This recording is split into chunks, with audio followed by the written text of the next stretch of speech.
Studio Perlice.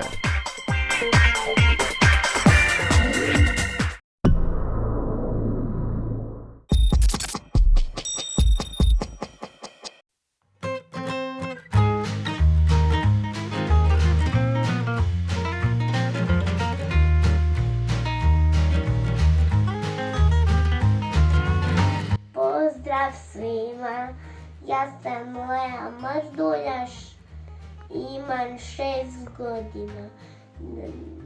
Danas ću vam pričat o naranči. Volim je jesti jer je slatka, ali mi mora mama ukujiti koru.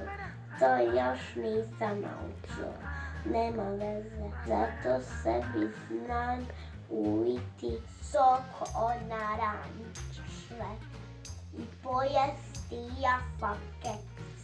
Jedino ne volim kad mi dođe špica, ona se ne smi progutat, a tete iz vrtića su rekle da naranča ima puno vitamina i da je kući nacrtamo. Pa sada idem pronaći bojice. Doviđenja!